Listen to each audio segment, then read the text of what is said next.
saw my old support worker, and we do all the how you doing, yeah, I'm good, how are you, still thinking about you, all that stuff. So they've asked if I'd talk to you about my story, and I won't be at the next celebration, so I'm going to tell you a bit of it. Now, I'm going to start at the beginning. Everyone thinks I'm doing alright. I think I'm doing what I want. I mean, it's all a bit blurry now. I do remember family, I suppose, well, parents mostly.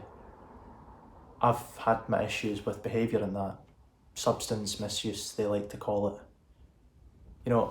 It's funny because people say they have, they don't like the behaviour. It's not that you don't like the person, so you're not judging, except I think some of the people around where we lived did judge the person. Not just the parents. Me especially.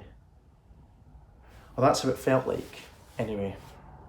So I was brought into care, first in a big place, there was loads of us, it was a massive, way busy house, but it was a classy kind of place. I liked the building, but I wasn't there for very long because, they placed me with a couple in a bungalow. They were a nice, family, nice big room. It was like a dormer bungalow, like it had an attic that was a bedroom, and that was mine, and I liked that. Separate but connected. Now, I was there for a while until I got placed where I was until I left. Now that room was brilliant. It was like it was a granny flat, Now my room had a pretty big window, it was far too big for the room, but I can't remember when, but at some point I realised that the places we live in are basically big boxes. And that got me started, thinking how I would design things. So this is me going to study architecture. I'd kept my life in boxes for years, just in case I needed to, up and move in a moment.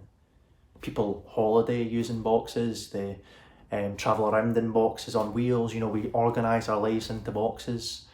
And I put what I care about into boxes.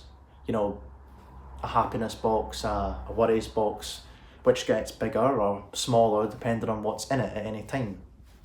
Like with houses, sometimes you need to move to get more room or arrange things to fit a smaller space.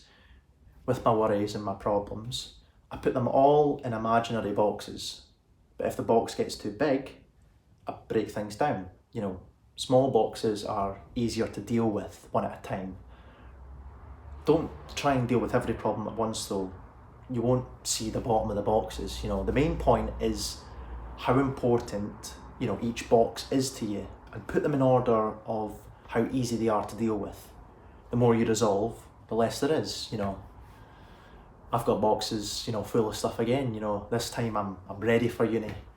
And yes, some worry boxes might be coming too, but only I know how many and how big they are. And I know which ones that I need to deal with first. Try putting things into boxes and, sorting them out.